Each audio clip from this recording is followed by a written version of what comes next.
Bien, vamos a continuar con nuestra serie, que tuvimos un receso de 2 domingos. Vamos sobre el tema número 9 de la serie Verdaderos Discípulos. Se titula El escultor de discípulos. Así se titula el tema número 9. Y como subtema, póngale discípulos hechos en China.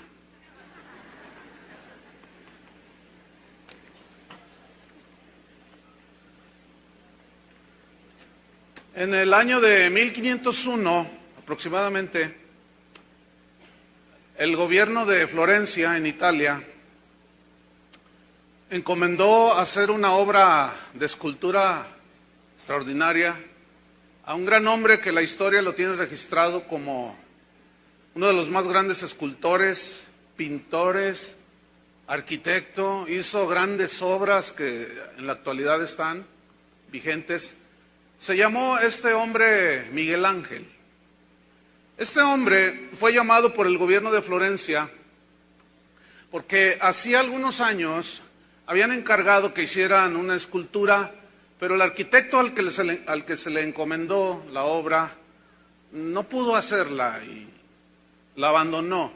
Posteriormente dice la historia que ese trabajo de escultura se lo encomendaron a Leonardo da Vinci, pero no quiso hacerlo porque él estaba haciendo otros trabajos. Y finalmente Miguel Ángel decidió hacer esa obra magna. Entonces él les dijo, bueno, ¿qué quieren que haga? Dice, queremos una escultura del rey David, que represente cuando venció a Goliat. Entonces el asunto era hacer una escultura de David que tuviera una onda en su mano cuando venció al Goliat, al gigante aquel. Entonces él dijo, sí, estoy de acuerdo. Y lo llevaron a un lugar donde estaba una mole de mármol de casi 5 metros de altura. Y le dijeron, bueno, ahí está el material. Entonces cuando lo miró Miguel Ángel, aquella mole de mármol, se quedó viendo y hacía expresiones así como, oh, maravilloso, no, excelente. Y los que estaban a su alrededor decían, ¿cómo irá a ser esto? Aquella mole de mármol tenía algo trabajado que nunca se terminó. Y durante 2 años este gran escultor trabajó y no permitió que nadie viera lo que él estaba haciendo. Y día con día, cuenta la historia, aún se desvelaba, estaba muy emocionado en hacer aquella obra. Cada martillazo, cada cincelada que daba, cada pulida, trabajando de día y de noche. Y en 2 años terminó una de sus más grandes obras. Cuando fue develada, todo el mundo se sorprendió y dijo, wow, qué maravilla de talento y de arte tiene este hombre. Y cuando yo leía la biografía de Miguel Ángel, mientras preparaba este mensaje también, pensé en Jesús como el gran escultor de discípulos, como el gran formador de discípulos. Y a medida que vamos estudiando la palabra de Dios, nos damos cuenta que un discípulo verdadero de Jesús no nace, sino que se hace, o mejor dicho, es formado. Un discípulo verdadero de Jesús no se da por generación espontánea, es decir, que no surge de la nada. Sí, ahí está un tremendo discípulo. Mucho menos en 40 días, aunque tengan buen propósito. Y tampoco el discípulo verdadero de Jesús se forma o se recibe por herencia, porque soy 4ª generación predicador por parte de mi madre. No, nada, ni por parte de mi padre, no. El verdadero discípulo es formado por el escultor, por el maestro. Debo decirles que la tarea fundamental de Jesús, antes de ir a la cruz a morir por nuestros pecados, fue formar discípulos. Durante 3 años, de día y de noche, agarró el martillo y el cincel y comenzó a formar a cada uno de sus 12 discípulos. Uno no se dejó. Los otros 11 fueron formados conforme a Jesús quería. El Señor estaba interesado en la formación de verdaderos discípulos. En la mente de Jesús no estaba la producción en serie. En la mente de Jesús había una actitud de un estricto control de calidad. Él quería hacer piezas únicas, utilizando aún la individualidad de cada persona, de cada uno de sus discípulos. Jesús no tenía la mentalidad de fabricante chino. Muchos, aunque sean malos, no. Su mentalidad era pocos, pero buenos. Pocos, pero de calidad. Con estricto control de calidad. En la mente de Jesús estaba que sus discípulos verdaderos se multiplicaran con la misma calidad con la que ellos habían sido formados. Ellos deberían de formar con la misma calidad con la que fueron formados. En Efesios 4:11 dice que el Señor constituyó apóstoles, profetas, evangelistas, pastores y maestros para perfeccionar a los santos. Y esa palabra perfeccionar viene del griego catartizo, que significa formar, instruir, corregir. En otras palabras, ir moldeándolos a la imagen de Jesús. Ir haciendo discípulos, pero bien hechos.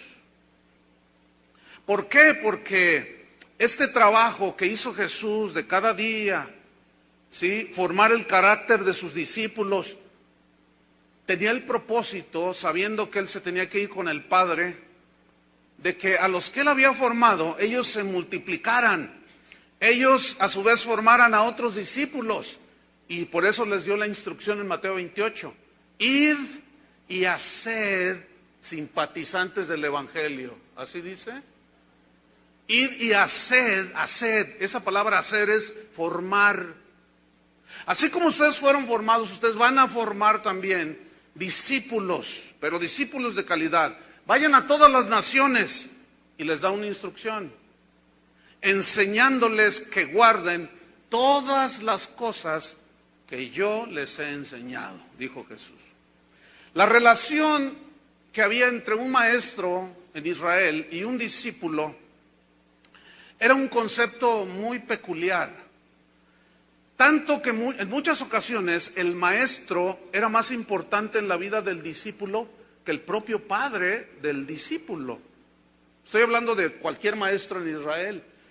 A eso se refirió Jesús cuando dijo: el que ama a padre o madre más que a mí, no es digno de mí.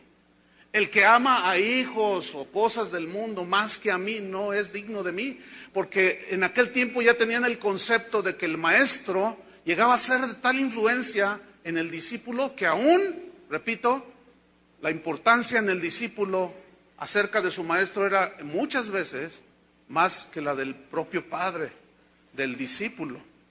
Jesús como maestro era muy distinto a los maestros de aquel tiempo. Él se distinguió de todos los maestros que en su tiempo estaban allí vigentes o habían existido y estaban en la memoria del pueblo judío.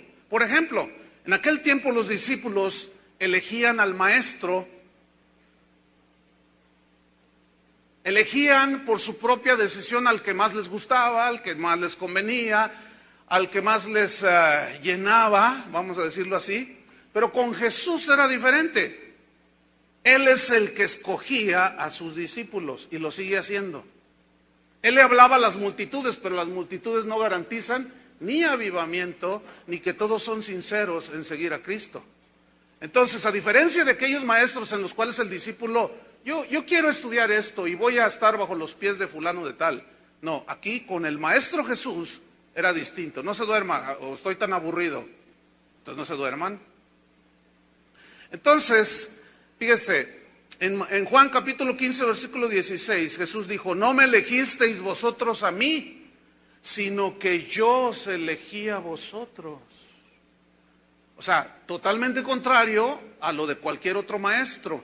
Así como Miguel Ángel, fíjese, el mármol no escogió a Miguel Ángel, sino que Miguel Ángel trabajó en el mármol.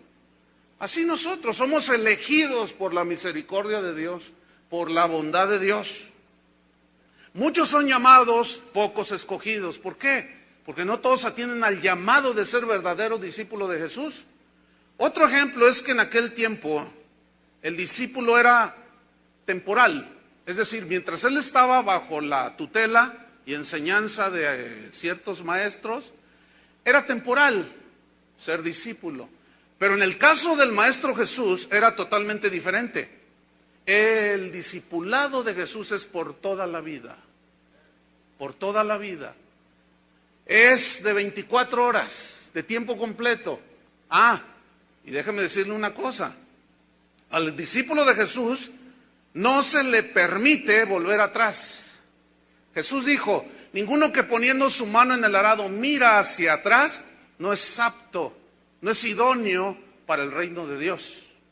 ¿Por qué? Porque recordemos a la mujer de Lot, cuando el ángel les dice que salgan, pero que no miren atrás. Pero la mujer de Lot, como tenía sus intereses en Sodoma y Gomorra, que simbolizan el mundo, el pecado, ella no estaba dispuesta a dejar todo lo que había en Sodoma y Gomorra. Ese mismo principio se aplica hoy. Si alguno que está aquí oyendo, aquí está presente o escuchando por la radio, quiere ser discípulo de Jesús y no está dispuesto a dejar el estilo de vida del mundo, no puede ser discípulo de Jesús. No puedes tener un pie en Cristo y otro en el mundo. Eso no es concebible en el discipulado de Jesús. Otra diferencia que había entre los maestros de Israel y el Maestro Jesús es que en aquel tiempo estar bajo la tutela y la enseñanza de un ilustre maestro le daba al discípulo muchas ventajas. Por ejemplo, le daba fama. Yo estudié con tal maestro. Le daba influencia. Tenía acceso a la riqueza por la fama y la reputación que adquiría. Había mucho reconocimiento, había orgullo de decir, yo estudié bajo los pies de cierto maestro.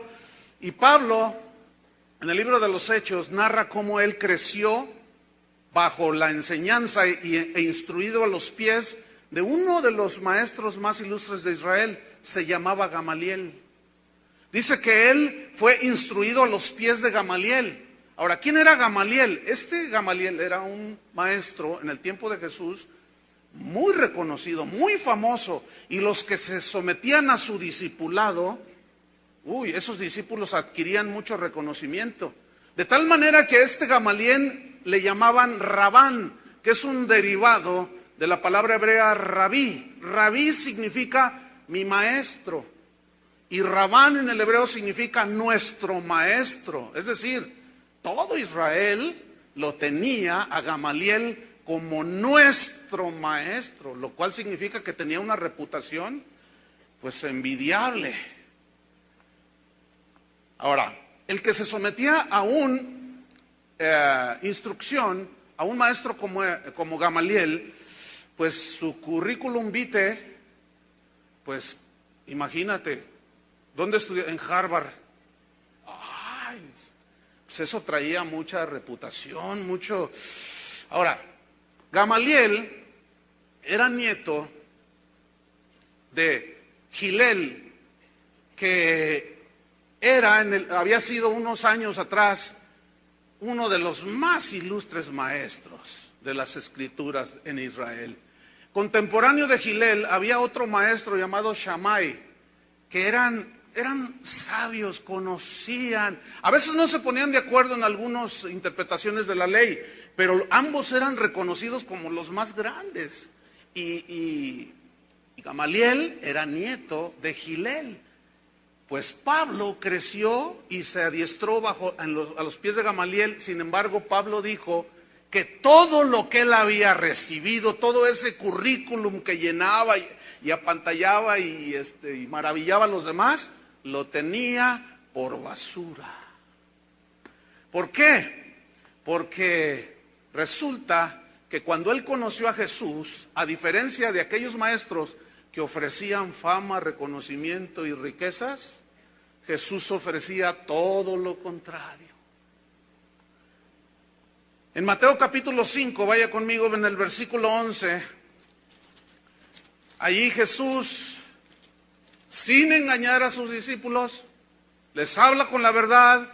Esa era la gran diferencia del Maestro Jesús a los grandes maestros de los hombres. Porque Jesús no ofrece ni fama, ni reconocimiento. Inclusive en una ocasión les dijo a sus discípulos: cuando ustedes hagan lo que tienen que hacer, digan: siervos inútiles somos, porque hicimos lo que teníamos que hacer. O sea, ser discípulo de Jesús no es un orgullo en sí mismo, el orgullo de la carne, no es. No hay una hambre y ambición de reconocimiento. Y aquellos que se digan discípulos de Jesús, que sean reconocidos por el mundo, algo anda mal en la vida de ese supuesto discípulo. Porque es inconcebible, según la Biblia, que aún el mundo reconozca y premie a los discípulos de Jesucristo.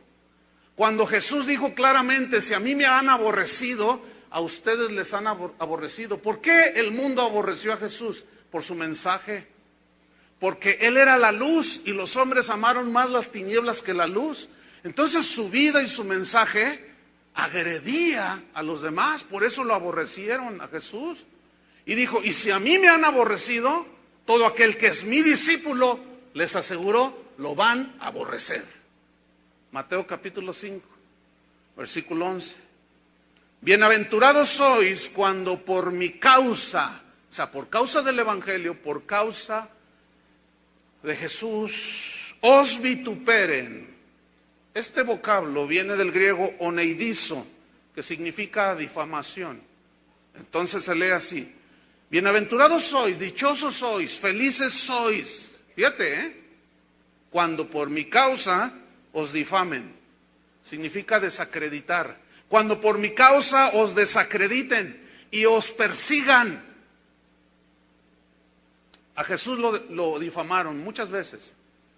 De Él dijeron que tenía demonio, que era borracho, que era comilón, que le gustaba juntarse con los fariseos y con los publicanos y los pecadores. Y le inventaron un montón de cosas. Ya casi son 2000 años que Jesús se fue y lo siguen difamando. Siguen diciendo que María Magdalena era una amante de Jesús. No hace mucho hicieron una película donde ellos aseguran que Jesús tenía relaciones homosexuales con sus discípulos. Difamación. Ahora, si a Jesús lo difamaron, Él aseguró que sus discípulos también lo serían. Pero aquellos que caminaban conforme al Evangelio, bienaventurados serían cuando los difamen, cuando los calumnien, cuando los persigan, dice, cuando inclusive hasta los maten por causa mía y del Evangelio, y digan toda clase de mal contra vosotros. Fíjese, subraye, digan toda clase de mal. ¿Contra quién? Contra vosotros. Toda clase de mal contra vosotros significa engañar mediante mentiras, agrediendo la reputación. Mira, si tú te consideras un discípulo de Jesús y tu forma de vida, ya no digo lo que tú dices porque pues también el diablo dice, no, que tu estilo de vida ponga en evidencia la vida pecaminosa de la gente que está a tu alrededor. Si la gente no se da cuenta que tú eres diferente, se duda que seamos discípulos genuinos de Jesús. ¿Por qué? Porque así debe de ser, según Jesús. Él dijo, son la luz del mundo. Ustedes son la luz del mundo. Ustedes son la sal de la tierra. Pero a veces hay discípulos que se creen discípulos de Jesús, que se parecen tanto a los mundanos que nadie se da cuenta que son cristianos. Se duda, pues, que alguien así sea un verdadero discípulo. ¿Por qué? Porque el verdadero discípulo es muy distinto, es como el maestro. ¿Por qué? Porque el que es verdadero discípulo ha sido formado esculpido, cincelado. ¿Por quién? Por las manos del maestro. Entonces, si Jesús como maestro no te está moldeando a ti, ¿quién te está moldeando? Y si Jesús es el que nos está esculpiendo, tenemos que parecernos a Jesús. Nada más que el problema aquí empieza cuando, como discípulo, si Él me está moldeando, al parecerme a Él, me voy a echar encima al mundo. Fíjate lo que dijo Jesús en Lucas 12.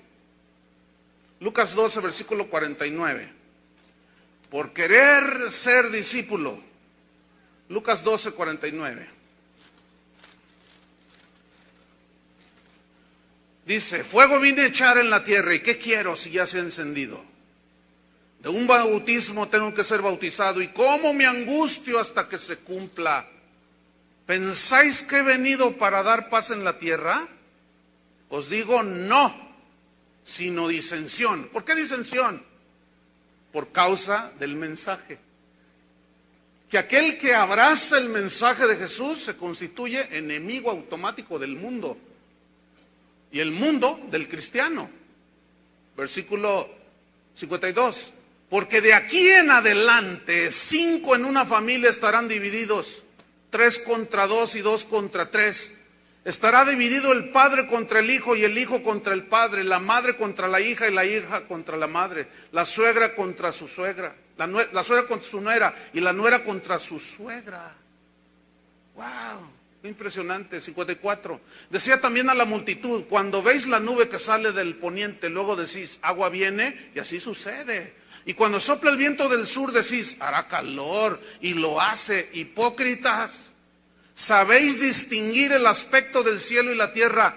¿Y cómo no distinguís este tiempo? ¡Wow! ¡Qué tremendo!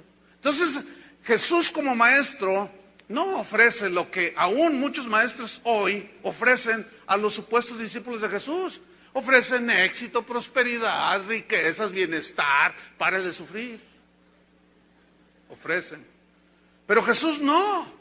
Jesús asegura que si tú quieres vivir con Jesús, aún fíjate, de entre tu familia te los echarás encima.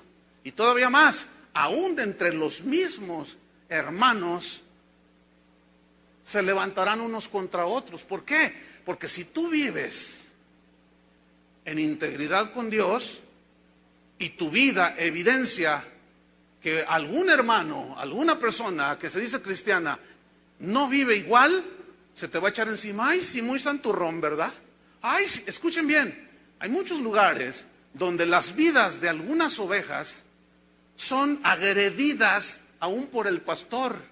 Porque la vida de esas ovejas, de esos verdaderos discípulos, está evidenciando que el que está trepado allá arriba predicándoles es un mentiroso, tiene doble moral y aún se van en contra de las ovejas. Y todo eso se los aseguró Jesús. Los van a difamar, los van a calumniar, les van a decir toda clase de cosas. Pero bienaventurados sois. Nada más haz la prueba. Para aquellos que todavía no se deciden, andan entre dos pensamientos, hagan la prueba. Trata de vivir como Jesús quiere que vivas y vas a ver que hasta el perro te lo echas encima. Se los aseguro. Y cuando alguien quiere vivir conforme a la palabra de Dios, viene la persecución, viene la calumnia, viene la difamación. Mira, cuando empezamos esta congregación, pues éramos un puñado. Y todo iba bien, porque pues los demás iglesias y pastores y la gente del mundo miraba y decían, güey, pues es un puñito ahí de cristianos. Y todo iba bien. El problema se inició cuando empezó a crecer. No, pues ahí reciben de todo, ahí los dejan hacer de todo, por eso crecen. Y empezaron suavecitas las difamaciones y las calumnias, pero empezaron a subir de tono. En el año 89 nos fuimos, a mi esposa y yo, como misioneros a la Argentina, y ella iba embarazada. Y cuando regresamos, allá nació nuestra hija. Cuando regresamos, una señora a la congregación se acercó, nos abrazó, qué bueno que ya regresaron. Pero empezó a llorar la señora y dijo, ay pastor, dígame que no es verdad lo que me dijeron. ¿Qué te dijeron, hermana? Pues que tu esposa, la hermana Vicky, se fueron a la Argentina porque ella lo engañó, pastor. Se embarazó de otro hombre y entonces para taparle el ojo ahí al problema, se fueron a Argentina. Entonces yo le dije, ¿quién te dijo eso?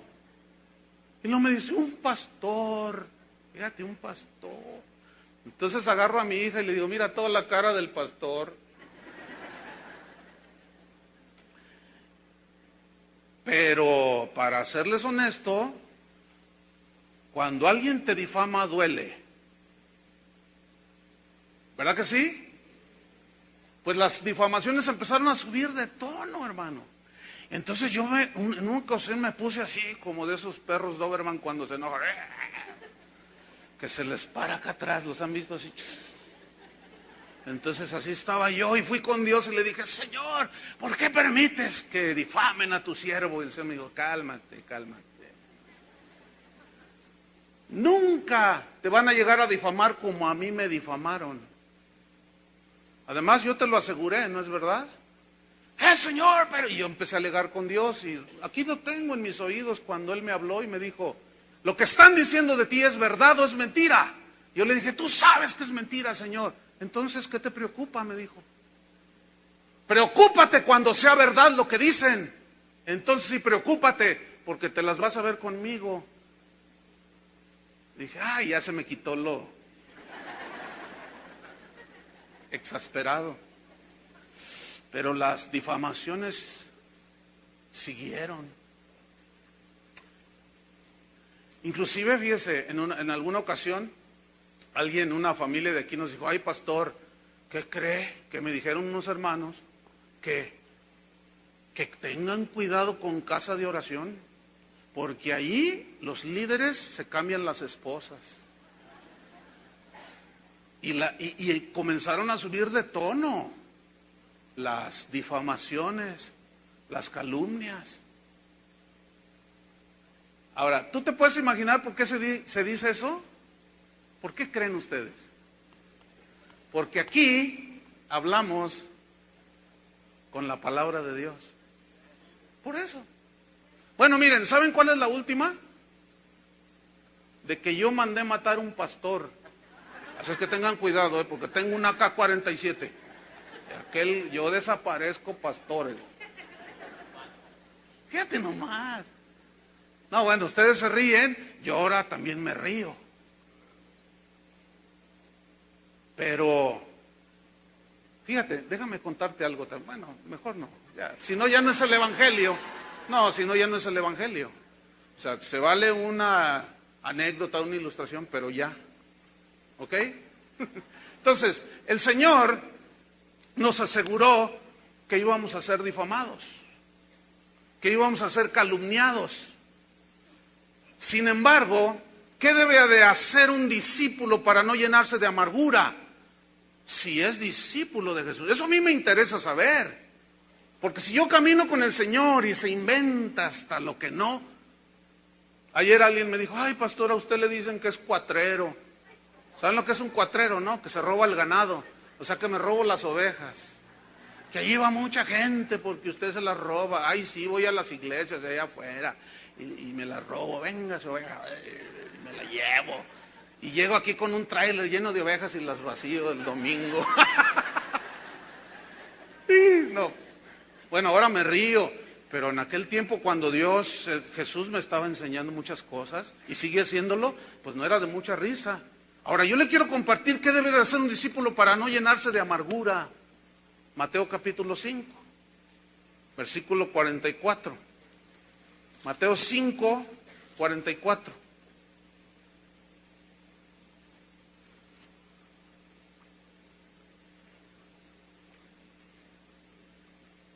Pero yo os digo, aquí les está enseñando a sus discípulos, esto es parte del sermón de la montaña.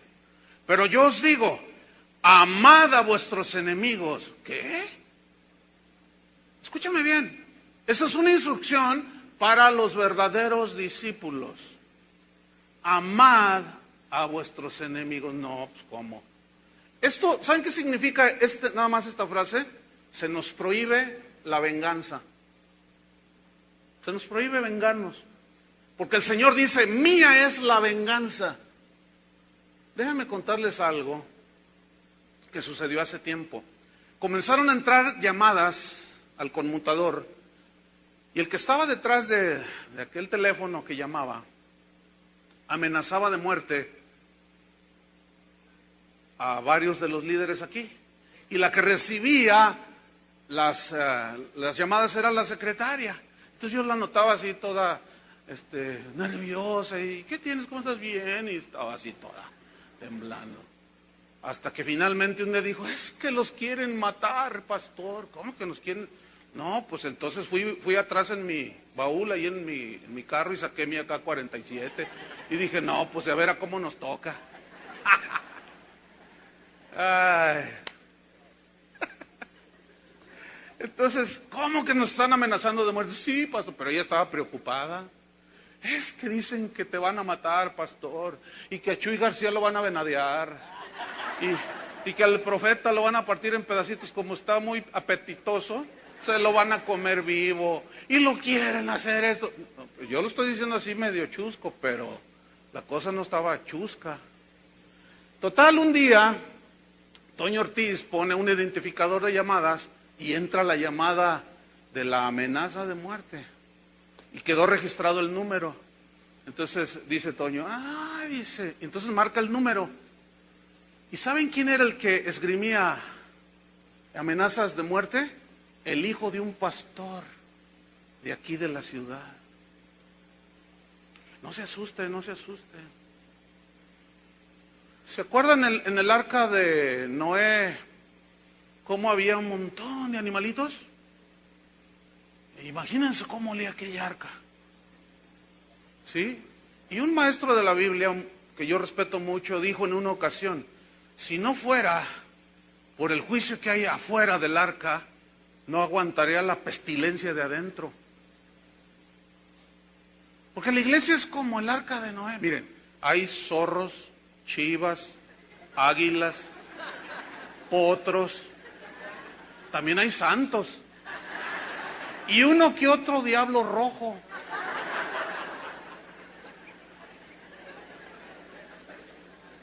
Hay de todo en la viña del Señor. Bueno, sigo leyendo aquí. ¿En dónde estamos? Versículo 44. Amad a vuestros enemigos. Y llama a Toño Ortiz. Y le dice, oye, tú eres el que estás amenazando de muerte. No supo qué decir. Tenía una profunda amargura contra nosotros. ¿Por qué? Solo Dios sabe por qué. Y eso lo llevó a hacer calumnias y todo. Pues ¿qué creen que pasó la semana pasada? Entra una llamada buscando a uno de los que aquel entonces eran candidatos para ser asesinado. Y le dicen a este pastor, fue a Chava Pardo pues, le dijeron, ¿sabes quién soy? Soy fulano de tal. Ay, dice, y te sorprende la llamada, pero es verdad, es muy sorprendente, pero te voy a decir una cosa, estoy enfermo, no tengo a nadie, mi esposa está sufriendo, no tengo ni para mis medicinas, por favor te lo ruego, préstame 1,500 pesos. ¿Saben qué hizo el pastor de aquí de Casa de Oración? ¿O uno de los pastores? No se los prestó, se los regaló.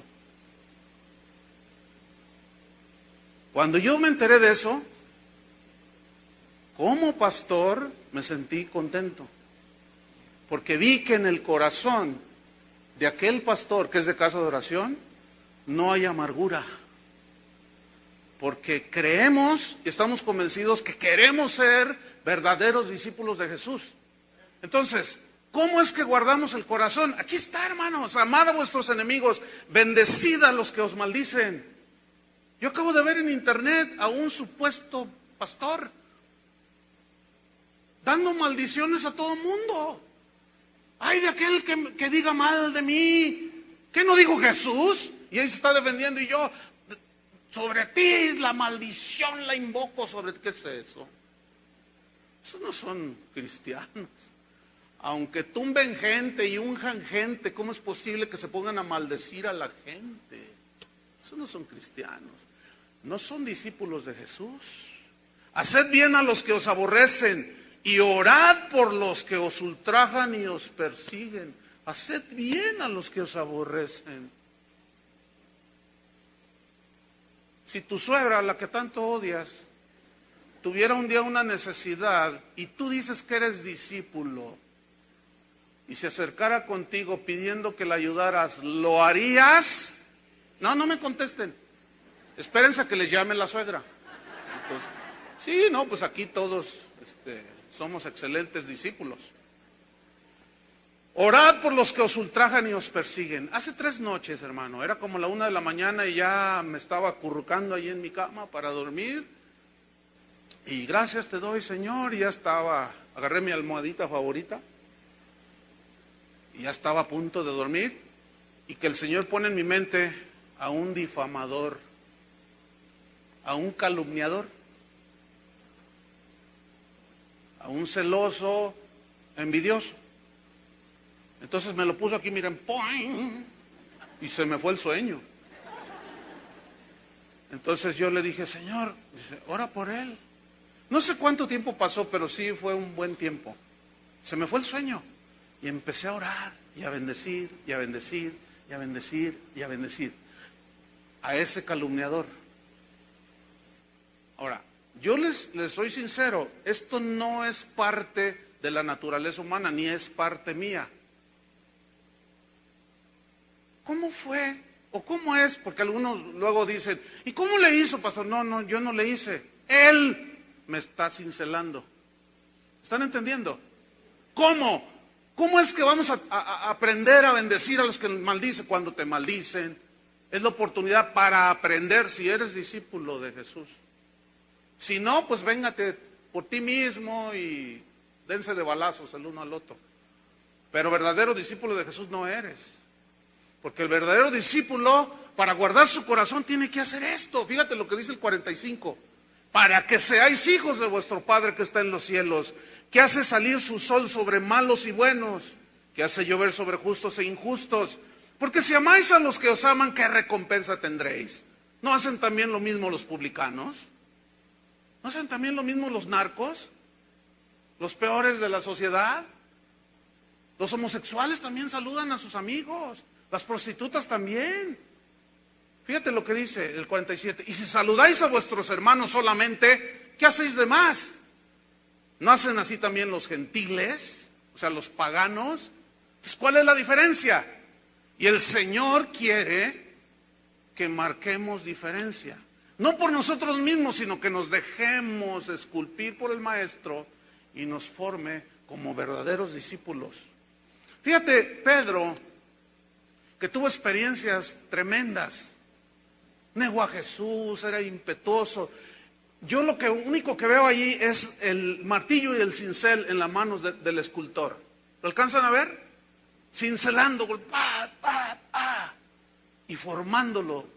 Y todos conocemos la vida de Pedro. Después hablaremos un poco más. Pero escuchen lo que él escribió. Primera de Pedro, capítulo 2. Ya un hombre forjado por el martillo del escultor divino, un hombre metido al horno de la aflicción. Primera de Pedro 2:20 dice, pues qué gloria es si pecando sois abofeteados y lo soportáis, pues ninguna, te lo mereces. Mas si haciendo lo bueno, pongan mucha atención, mas si haciendo lo bueno sufrís, nota esto, el maestro de maestros enseñándonos que si hacemos lo bueno, vamos a sufrir. ¿Se parecerá la enseñanza de Jesús a lo que enseñan muchos maestros hoy? No, hermanos. Por eso hoy hay mucho cristiano hecho en China, descartables, de papel, de cartón, a las primeras se deshacen.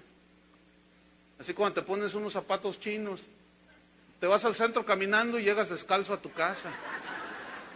Así muchos discípulos hechos en China, de papel de China. Mas si hacéis lo bueno, sufrís y lo soportáis. ¿Cómo soportar? ¿Sí? ¿Soportar qué? La calumnia, la persecución, el ataque. Dice, ciertamente esto es aprobado delante de Dios. Pero ahí no termina, versículo 21. Pues para esto fuisteis llamados. ¿Para qué? Para tener mucho éxito, ser un hombre empresario exitoso, tener muchas casas, muchos carros. ¿Para eso fuimos llamados?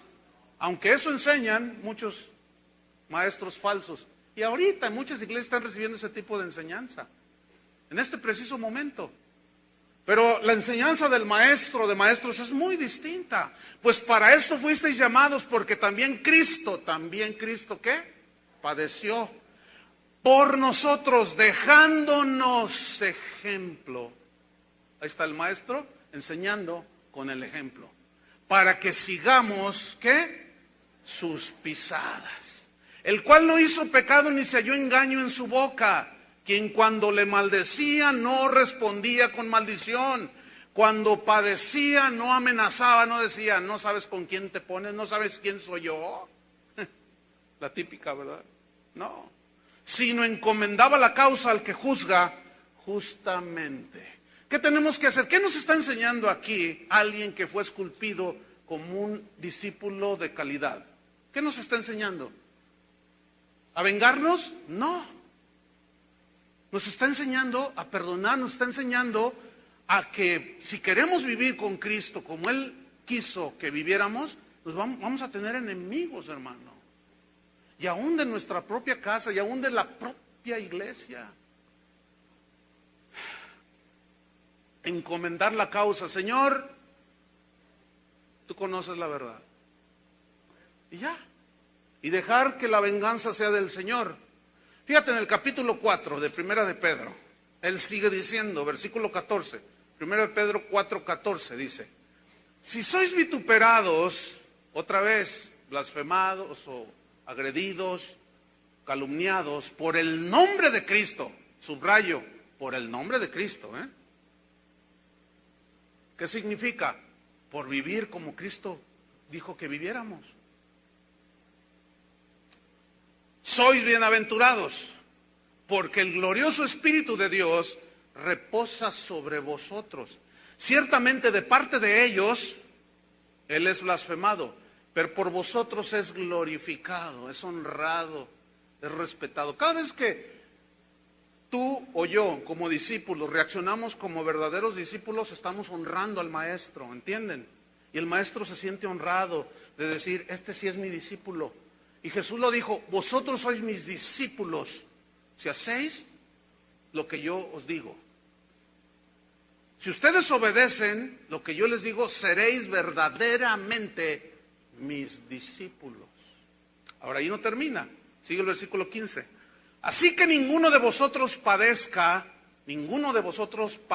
como homicida, o ladrón o malhechor, o por entrometerse en lo ajeno. Es decir, en la mente de Jesús y en la enseñanza del cristianismo no cabe un discípulo metido en la cárcel de Puente Grande, Jalisco, por ladrón o porque mató a alguno.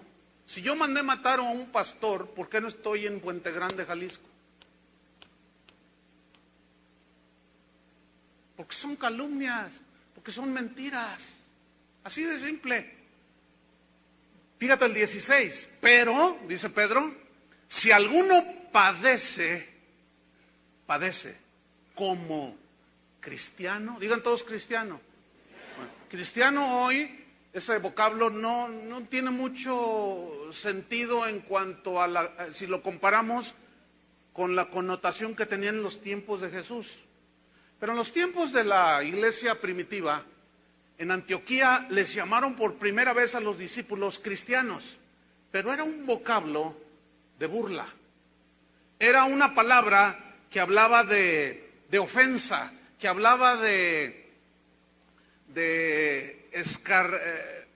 no escarmiento, sino de burla, de calumnia, de agresión. Entonces la gente identificaba muy fácil a los cristianos. ¿Por qué creen? ¿Porque traían su Biblia bajo el brazo?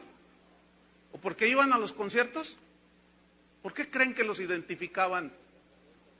Por su vida que llevaban. Entonces decían, ahí va un cristiano. Pero era esa palabra en sentido ofensivo, peyorativo. Después llega hasta nuestros días y no tiene ese sentido. Hoy todo el mundo es cristiano, hoy hasta el diablo. Hoy 20,000 artistas mexicanos son cristianos y siguen metidos en el mundo y siguen haciendo lo mismo que antes que dijeran que eran cristianos. Hoy ha perdido todo el sentido el ser cristiano. No se distingue, pero antes sí.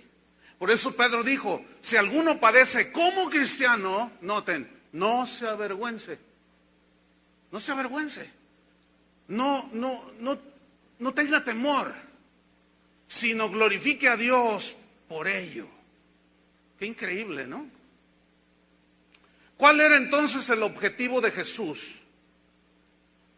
Pues que sus discípulos llegaran a ser como su maestro. Él lo dijo, bástele al discípulo ser como su maestro y al siervo como su Señor. Entonces, nuestra meta como discípulos de Jesús es ser como Él. Ahora, ¿cómo yo voy a aprender a ser como Él? ¿Dónde está su filosofía? ¿Dónde está su enseñanza y su pensamiento? En los evangelios, hermanos. En la palabra de Dios. Allí es donde nosotros aprendemos a ser verdaderos discípulos. La meta entonces del discípulo es llegar a ser como Jesús. Pero esto involucra todas las áreas de la vida. Y aquí es donde empiezan los problemas, hermano. Porque muchos piensan que ser discípulo de Jesús es venir a la iglesia y cantar algunos cantos bonitos. Eso no es ser cristiano. Eso no es ser verdadero discípulo. Un verdadero discípulo debe de entender que ser discípulo es querer llegar a ser como su maestro. Y en esto involucra todas las áreas de nuestra vida. Por ejemplo, el verdadero discípulo debe de llevar una vida moralmente limpia. ¿Qué es eso? ¿Qué significa eso? Que no debe de ser una persona con doble moral. Que no debe de ser una persona que aquí es algo y allá afuera es otra cosa. Y debo decirles, hermanos, que hay mucho de eso. Hay más de lo que nos imaginamos. Déjeme contarle algo que tal vez lo impacte. Pero a esas alturas ya no nos debe de impactar nada. La semana pasada, alguien nos entregó un correo, una persona, un cristiano, que tiene buen testimonio. Y dijo, yo vengo a tratar este asunto, pero no es un chisme, sino que es porque yo lo alcanzo a ver en la Biblia. Y es algo que usted debe de saber, pastor. Y me entrega un correo impreso. Y comienzo a leerlo y ahí lo tengo en la oficina. Más o menos dice así: mi amor, está escribiendo una mujer a un hombre. Mi amor, le dice, te extraño mucho. Ayer mi esposo y yo fuimos a la iglesia. Ah, caray.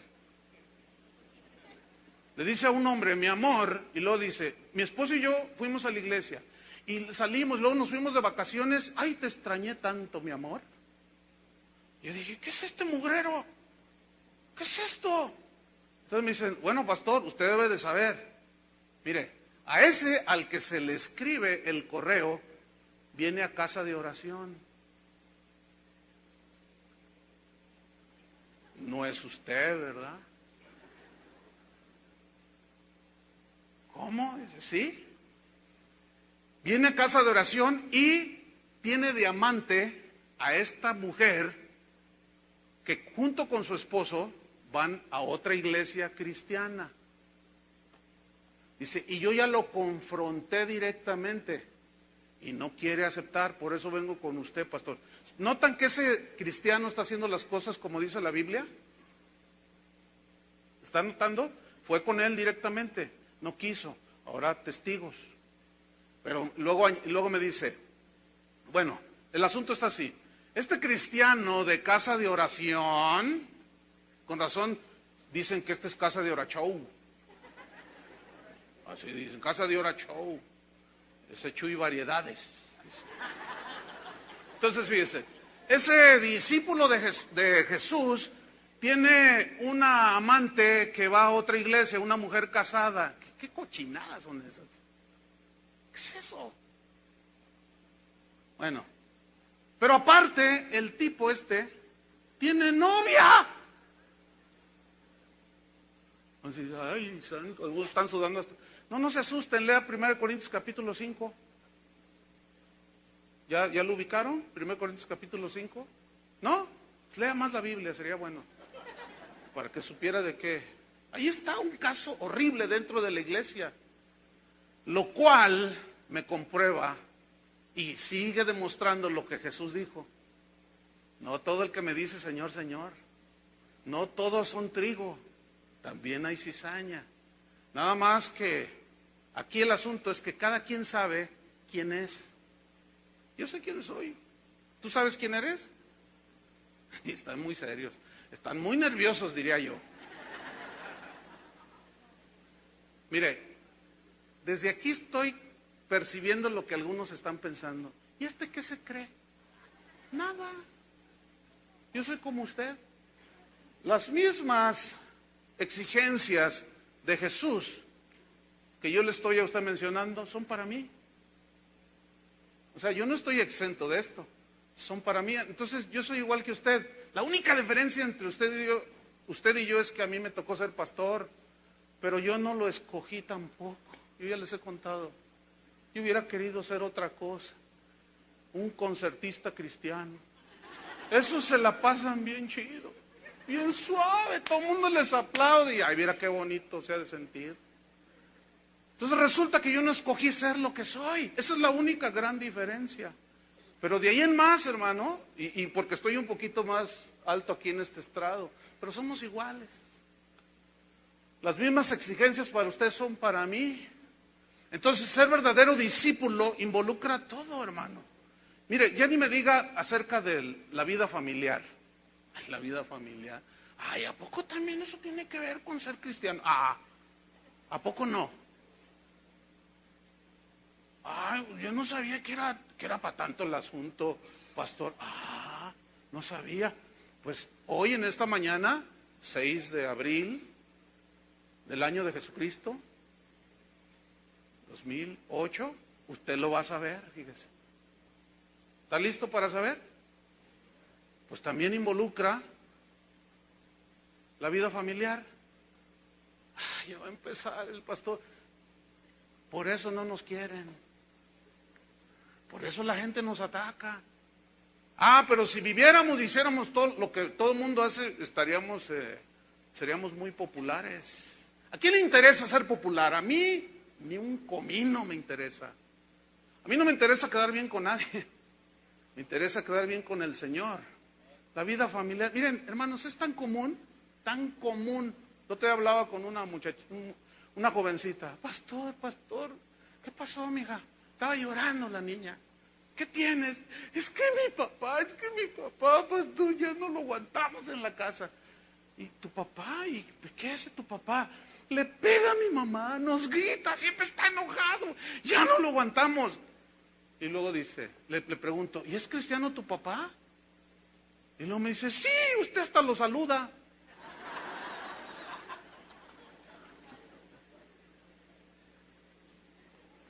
¿Vieran qué orgulloso me siento como pastor? Siento una frustración, pero de pronto viene el Señor y me dice, tranquilo, Chuy. A mí se me coló un Judas. A ti se te van a colar más. Entonces ya me quedé en paz. Pero sí estoy consciente que lo que veo no es lo que parece. Tampoco me vean así. Miren, hay todas expresiones. Unos están, otros están, otros están. Otros están en la silla así. Si se vieran, si se vieran. Y aquí yo los veo a todos. Hasta hay 2, 3 que están durmiendo. Hermanos, se involucra todo. Es que no es posible.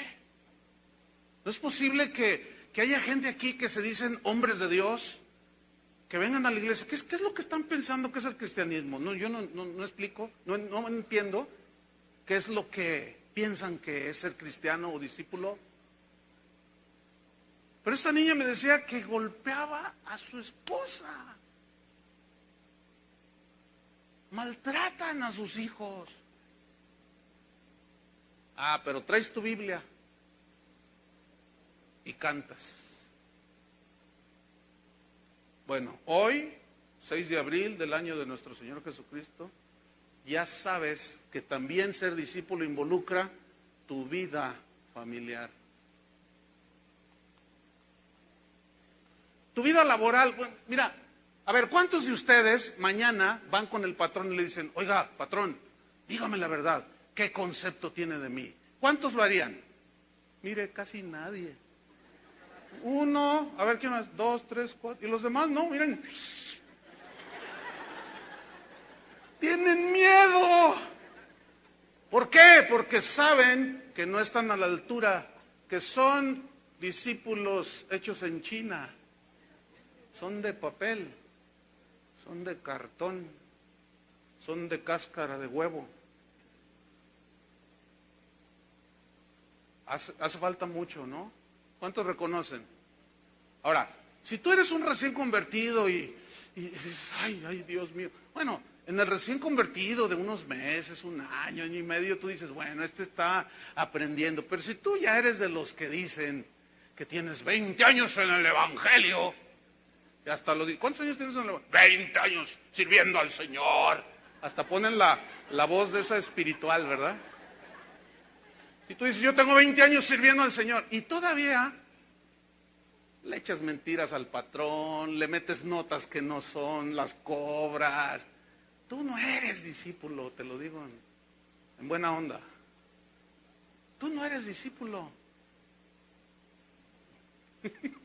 Si se vieran las caras, pues tienen una cámara ahorita. Gustaría que tomaran de aquí para allá. No, están desconcertadísimos. Lo cual me comprueba, fíjense, de que a pesar que durante 26 años que empezó esta congregación, hemos insistido acerca del cristianismo bíblico, todavía seguimos dando martillazos y con el cincel. Y de vez en cuando me pego en el dedo, porque también me corresponde a mí. Pero yo les voy a asegurar una cosa, no vamos a dejar, no vamos a declinar, vamos a seguir adelante. Ahora, yo no puedo forzar a nadie a ser discípulo, ni Jesús lo hizo. Cuando aquel joven rico quiso ser su discípulo y Jesús le dijo, ¿quieres seguirme? ¿Estás dispuesto a hacer lo que yo te diga? Sí, vende todo lo que tienes y dáselo a los pobres. Ah, no, y se fue. Él nunca hizo un intento. No te vayas, discúlpame, ay, es que di el mensaje muy duro. Discúlpame, no, mira, te voy a traer un sillón muy bonito, te voy a traer tu Coca-Cola para hacerte sentir bien en la iglesia. ¿Jesús lo hizo así? No. Yo tampoco lo voy a hacer, porque el discípulo aprende del maestro. Y el discípulo que es forjado por las manos del escultor divino, tiene la capacidad dada por Dios de formar ¿qué? Discípulos. Ahora, fíjate bien, la meta del discípulo es llegar a ser como su maestro. ¿Por qué? Pues porque de esa manera es como vamos a ser luz del mundo, sal de la tierra. Entonces involucra todas las áreas en la economía, ya ni hablamos de eso, siquiera. Sin embargo, viene una pregunta aquí. ¿Qué somos? ¿Simpatizantes o discípulos? Fíjese, en una ocasión, no hace mucho, alguien se me acercó y me dijo, pastor, necesito un consejo. Fíjese que un hijo mío, pues no anda en buenos pasos, anda con una muchacha que no es cristiana, la típica, ¿no? Entonces ya no sé qué hacer, y yo le he dicho, le he explicado, pero no me hace caso. Entonces yo le pregunté, ¿y su hijo es cristiano? Y me dice, bueno, así me respondió, me dijo, bueno, es simpatizante y viene a casa de oración. Ah, simpatizante. A ver, ¿qué somos? ¿Simpatizantes o discípulos? Yo quiero que vaya conmigo a Marcos capítulo 3, rápido. Marcos 3. Ay, Dios. Marcos capítulo 3, versículo número 7. Y allí se va a hacer una distinción entre los discípulos y los simpatizantes. Ahí va, Marcos 3, 7. Mas Jesús se retiró al mar con sus discípulos y le siguió gran multitud de Galilea y de Judea. Ahora, fíjate cómo hace distinción los discípulos y la multitud. Ahora, esa multitud, escuchen bien, son los que cuando Jesús entró a Jerusalén montado en un burrito, con palmas decían, Hosana, el hijo de David, Hosana. Esos mismos fueron los que cuando Pilato preguntó, ¿a quién le suelto? ¿A Jesús o a Barrabás? Esa multitud fue la que gritó, ¡a Barrabás! ¡A Barrabás! ¿Y qué hago con Jesús? ¡Crucifícalo! Esos eran simpatizantes. Esos con su vida crucifican a Jesús. Esos son los que nada más vienen a buscar lo que desean. Su sanidad, su prosperidad, su bendición, y ahí nos vemos, dicen. Esos no son discípulos. La pregunta es, ¿tú qué eres? ¿Simpatizante? Entre la multitud, mira, aquí hay una multitud. Pero entre la multitud hay de todo. ¿Cuántos verdaderos discípulos habrá? No lo sé. Pero fíjate, Jesús siempre cuidó de sus discípulos. Jesús dice la Biblia que Él tenía tanto cuidado de ellos que en una ocasión les dijo, vengan, vamos acá, descansen. Hemos trabajado mucho, quiero que descansen. En otra ocasión dice que les habló por parábolas y fue cuando habló la parábola de la cizaña, del sembrador, y se lo dijo a la multitud. Y ya, se quedó así la multitud, pero entonces sus discípulos se le acercaron y le dijeron, Señor, explícanos la parábola. Dijo, y dice la Biblia, vengan. Y les dijo a sus discípulos, vengan, les voy a explicar la parábola. El sembrador es el que, y aquí hay un principio, ¿cuál? Que el verdadero discípulo sí tiene interés en lo que Jesús dice. Los otros, la multitud esa, nada más queremos pan, queremos avivamiento, queremos sanidades, polvito de oro. Queremos esto, queremos lo otro. Y la enseñanza de Jesús, esa no nos interesa. Poquitos se interesan por la enseñanza de Jesús. Dice, y los atrajo y les dijo, esta es la explicación. Y les explicó la parábola. Y ellos se entendieron, lo cual hay otro principio más aquí. La Biblia habla de un secreto en el cual el ministro o el discípulo de Jesús está con Dios. Pablo lo puso así, cosas que ojo no vio, ni oído oyó, ni han subido al corazón del hombre, son las cosas que Dios tiene preparadas. ¿Para quiénes? ¿Para la multitud? No, para los que le aman. Y Jesús dijo, si me amáis, guardaréis mis mandamientos y seréis mis discípulos. Y conoceréis la verdad y la verdad los hará libres. Y finalmente, hermanos, se acercan los discípulos de Jesús en una ocasión y le dicen, Maestro, enséñanos a orar, enséñanos a orar. Entonces Jesús les dijo, vengan, vaya conmigo a Mateo, vamos a leer este pasaje. Enséñanos a orar, Señor. Mateo 6. Lucas dice que los discípulos le dijeron, enséñanos a orar, Señor. Y Jesús les dice, vengan. Vosotros pues, les dice, oraréis así. Y les enseña una oración que yo creo que difícilmente alguien aquí no se la sabe de memoria. Que es la oración famosísima, es de las escrituras bíblicas más famosas que hay en el mundo. ¿Quién no se sabe el Padre Nuestro? ¿No te lo sabes? Ah, pues hoy lo vas a aprender, pero son muy poquitos. Ahora, ¿cuántos se lo saben? Yo mínimo 5 millones de veces la oré. Padre Nuestro que estás en los cielos, santificado sea tu nombre. Padre Nuestro que estás en el Señor, quiero que tu cuera. Padre Nuestro que estás en los cielos. Miren, pregunta, ¿entendían lo que oraban? Yo les confieso que no. ¿Por qué? Porque nadie me explicaba. Me decían que si lo hacía 50 veces iba a ganar cosas delante de Dios. Aunque no entiendas nada, tú repítele.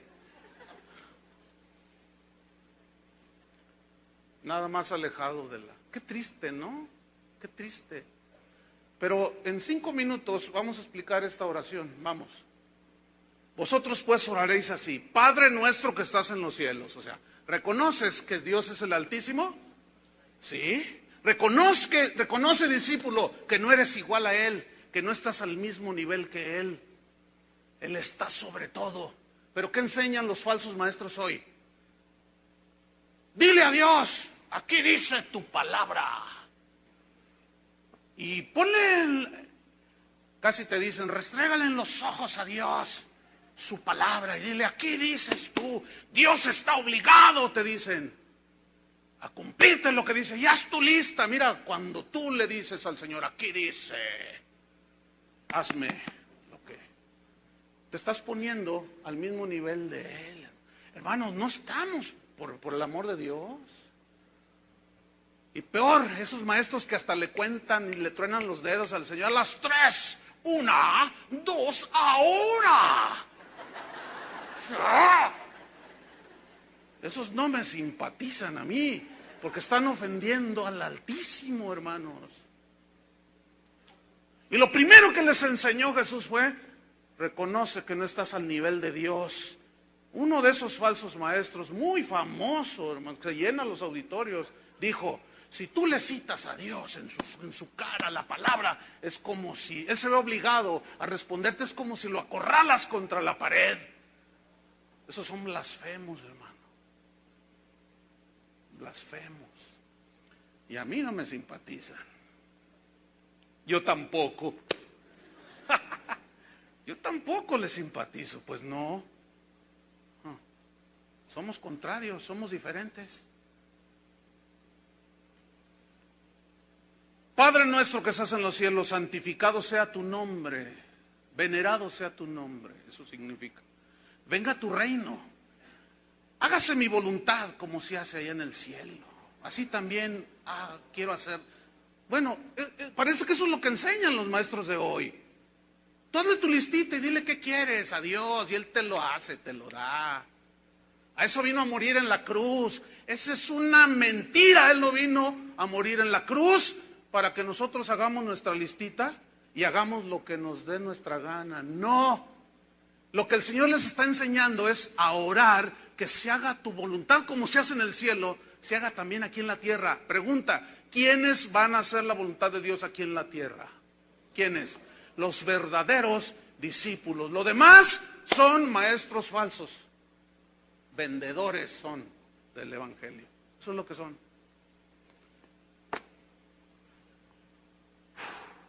Versículo 11. La casa en puerta de hierro, dámela, Señor. Quiero un jet también, para ir a predicar a todo el mundo el Evangelio. Quiero comer en los mejores restaurantes, Señor. Allá en el Hotel Hyatt. Mejor Hyatt, hermano. Fíjate lo que dice Jesús. El pan nuestro de cada día, dánoslo hoy. ¿Cuánto comes? Nada más lo que necesita tu cuerpo. ¿Qué está enseñando Jesús? A pedir, escúchenme bien, lo imprescindible de cada día. ¿Qué enseñan los falsos maestros? ¿Qué enseñan? ¿Pedir qué? Riquezas. Abundancia, dicen. Y tuercen la escritura que dice, que Jesús vino a darnos vida y vida en abundancia. Eso se refiere a vida espiritual en abundancia. Porque si no, Él mismo se está contradiciendo cuando dice, oren de esta manera, discípulos míos, hijos míos. El pan nuestro, Señor, yo no quiero con el pan que me des cada día, con eso estoy contento. Uy, dicen los falsos maestros, esa es mentalidad mediocre. Entonces el mediocre es Jesús. Lo cual me comprueba que la enseñanza de muchos en estos últimos días es totalmente contraria a la enseñanza bíblica. Cualquiera que diga no es verdad es alguien que de plano o no es nacido de nuevo o está ciego, qué sé yo. Pero para mí es claro, no sé si para los discípulos de Jesús es claro. Nuestro pan de cada día, dánoslo hoy. Y también nos enseña a perdonar, versículo 12. Y perdónanos nuestras ofensas, nuestros pecados, deudas, dice aquí, como también nosotros perdonamos a los que nos ofenden. ¿Tú perdonas al que te ofende? Felicidades, eres un verdadero discípulo. 13. Y no nos metas en tentación, mas líbranos del mal. Es decir, ayúdanos, Señor, en medio de la tentación, ayúdanos a no caer en la tentación, Señor. Líbranos del mal. Yo quiero que noten cómo no enseña agarrar un litro de aceite y embarrarlo por todos lados para que se vayan los demonios. Santiago dice, someteos pues a Dios, resistid al diablo y huirá de vosotros. ¿Cómo se resiste al diablo? ¿Saben cómo? Viviendo como verdadero discípulo. Así como Jesús cuando estaba en el desierto y Satanás llegó y lo tentó, te doy todos los reinos del mundo, pero adórame. Escrito está, Satanás, al Señor tu Dios adorarás, y yo no voy a hacer nada de eso. Y solo a Él servirás, y el diablo se tuvo que ir. Entonces, cuando un verdadero discípulo camina en obediencia con Dios, lee la palabra, sabe acomodarlo en el contexto correcto, hermano, el diablo se va, aunque regresará. Seguirá tentando, pero noten la instrucción de Jesús. Oren así. No nos dejes caer. Señor, ayúdanos, danos la salida. Cada vez que tú estés en tu mente luchando, está la tentación. Mira, solamente cierra tus ojos un minuto, qué sé yo, y dile, Señor, ayúdame. Eso es todo. ¿Me escucharon? Pruébalo y verás. No tienes que hacer brujería y media, como se les ha enseñado a muchos cristianos en las iglesias. Esto no es brujería, hermanos, esto es cristianismo.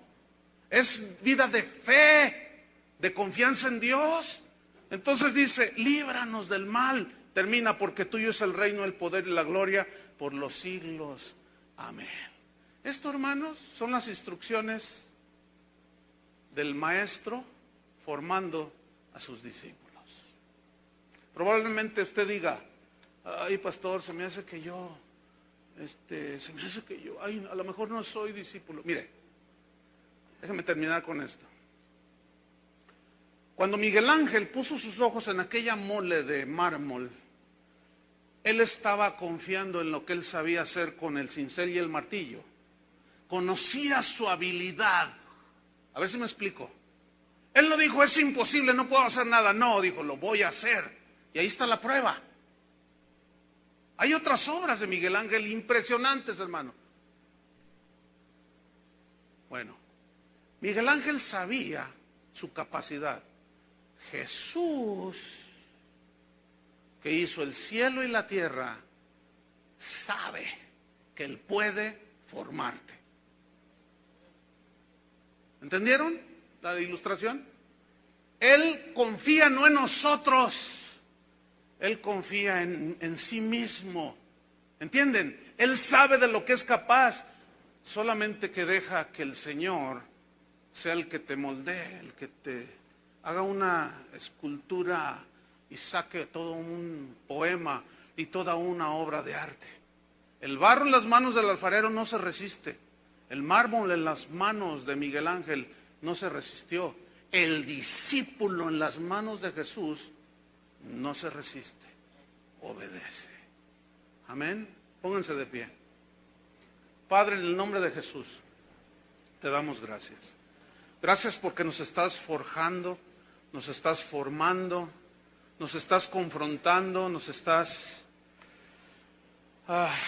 trabajando, Señor. Reconocemos que nos falta mucho. Hay tanto camino por el cual recorrer.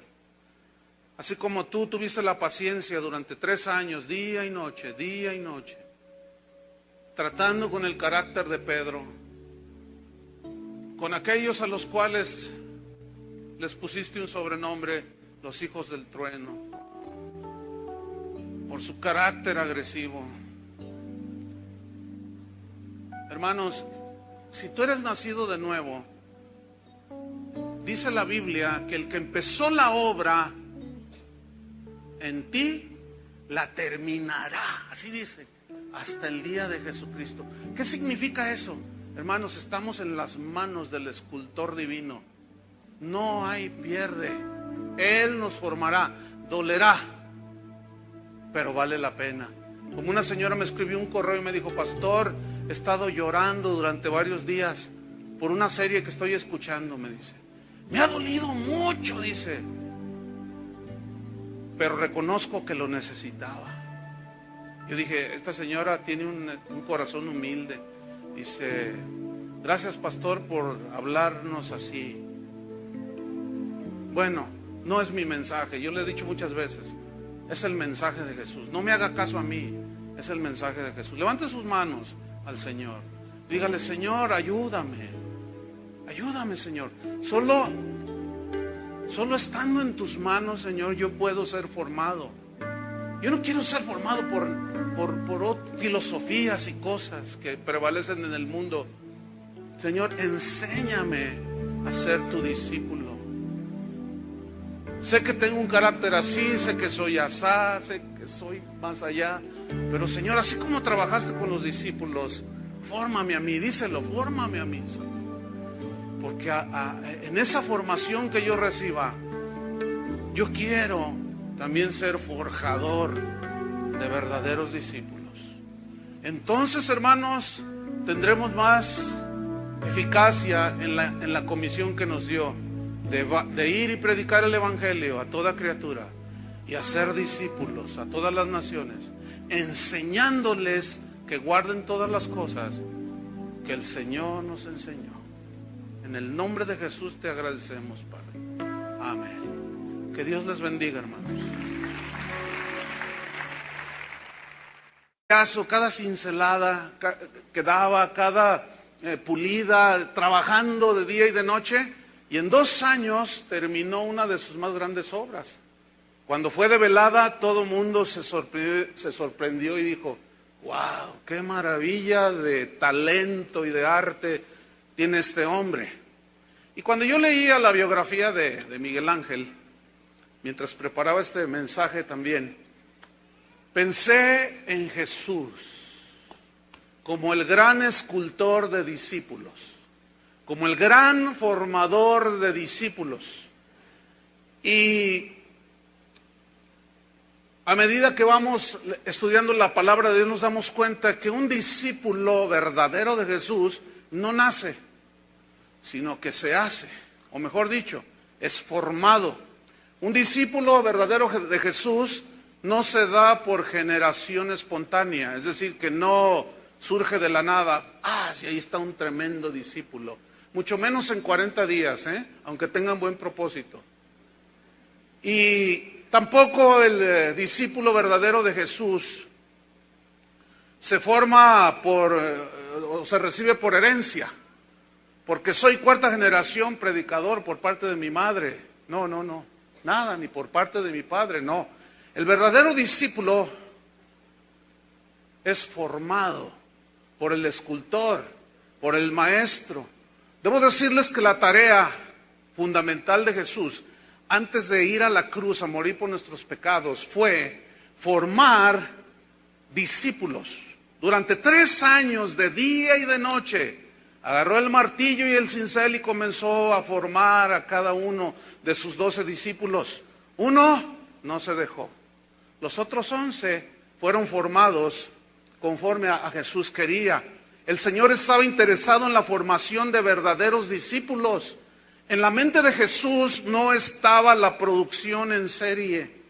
En la mente de Jesús había una actitud de un estricto control de calidad. Él quería hacer piezas únicas, utilizando aún la individualidad de cada persona, de cada uno de sus discípulos. Jesús no tenía la mentalidad de fabricante chino. Muchos, aunque sean malos, no. Su mentalidad era pocos, pero buenos. Pocos, pero de calidad. Con estricto control de calidad. En la mente de Jesús estaba que sus discípulos verdaderos se multiplicaran con la misma calidad con la que ellos habían sido formados. Ellos deberían de formar con la misma calidad con la que fueron formados. En Efesios 4:11 dice que el Señor constituyó apóstoles, profetas, evangelistas, pastores y maestros para perfeccionar a los santos. Y esa palabra perfeccionar viene del griego catartizo, que significa formar, instruir, corregir. En otras palabras, ir moldeándolos a la imagen de Jesús. Ir haciendo discípulos, pero bien hechos. ¿Por qué? Porque este trabajo que hizo Jesús de cada día, ¿sí?, formar el carácter de sus discípulos, tenía el propósito, sabiendo que Él se tenía que ir con el Padre, de que a los que Él había formado, ellos se multiplicaran, ellos a su vez formaran a otros discípulos, y por eso les dio la instrucción en Mateo 28, id y haced simpatizantes del Evangelio, ¿así dice? Id y haced, esa palabra hacer es formar. Así como ustedes fueron formados, ustedes van a formar también discípulos, pero discípulos de calidad. Vayan a todas las naciones, y les da una instrucción, enseñándoles que guarden todas las cosas que yo les he enseñado, dijo Jesús. La relación que había entre un maestro en Israel y un discípulo era un concepto muy peculiar. Tanto que en muchas ocasiones el maestro era más importante en la vida del discípulo que el propio padre del discípulo. Estoy hablando de cualquier maestro en Israel. A eso se refirió Jesús cuando dijo, el que ama a padre o madre más que a mí, no es digno de mí. El que ama a hijos o cosas del mundo más que a mí, no es digno de mí. Porque en aquel tiempo ya tenían el concepto de que el maestro llegaba a ser de tal influencia en el discípulo que aún, repito, la importancia en el discípulo acerca de su maestro era muchas veces más que la del propio padre del discípulo. Jesús como maestro era muy distinto a los maestros de aquel tiempo. Él se distinguió de todos los maestros que en su tiempo estaban allí vigentes o habían existido y estaban en la memoria del pueblo judío. Por ejemplo, en aquel tiempo los discípulos elegían al maestro, elegían por su propia decisión al que más les gustaba, al que más les convenía, al que más les llenaba, vamos a decirlo así. Pero con Jesús era diferente. Él es el que escogía a sus discípulos y lo sigue haciendo. Él le hablaba a las multitudes, pero las multitudes no garantizan ni avivamiento, ni que todos son sinceros en seguir a Cristo. Entonces, a diferencia de aquellos maestros en los cuales el discípulo, yo quiero estudiar esto y voy a estar bajo los pies de fulano de tal. No, aquí con el maestro Jesús era distinto. No se duerma, o estoy tan aburrido. Entonces no se duerman. Entonces, fíjese, en Juan capítulo 15, versículo 16, Jesús dijo, no me elegisteis vosotros a mí, sino que yo os elegí a vosotros. O sea, totalmente contrario a lo de cualquier otro maestro. Así como Miguel Ángel, fíjese, el mármol no escogió a Miguel Ángel, sino que Miguel Ángel trabajó en el mármol. Así nosotros somos elegidos por la misericordia de Dios, por la bondad de Dios. Muchos son llamados, pocos escogidos. ¿Por qué? Porque no todos atienden al llamado de ser verdadero discípulo de Jesús. Otro ejemplo es que en aquel tiempo El discípulo era temporal, es decir, mientras él estaba bajo la tutela y enseñanza de ciertos maestros, era temporal ser discípulo. Pero en el caso del Maestro Jesús era totalmente diferente. El discipulado de Jesús es por toda la vida, por toda la vida. Es de 24 horas, de tiempo completo. Y déjeme decirle una cosa, al discípulo de Jesús no se le permite volver atrás. Jesús dijo, ninguno que poniendo su mano en el arado mira hacia atrás, no es apto, no es idóneo para el reino de Dios.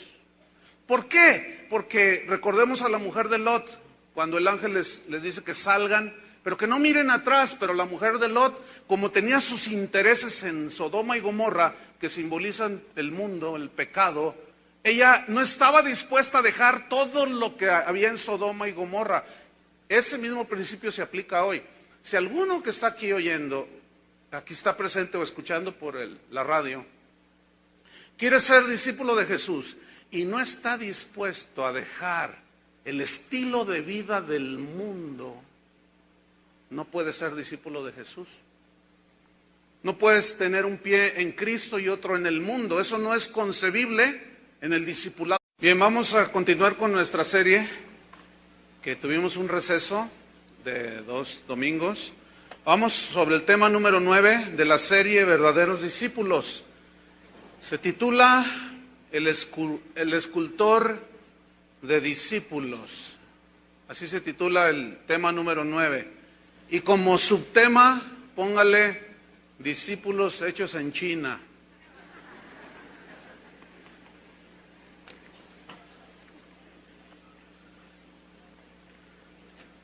En el año de 1501, aproximadamente, el gobierno de Florencia, en Italia, encomendó hacer una obra de escultura extraordinaria a un gran hombre que la historia lo tiene registrado como uno de los más grandes escultores, pintores, arquitecto. Hizo grandes obras que en la actualidad están vigentes. Se llamó este hombre Miguel Ángel.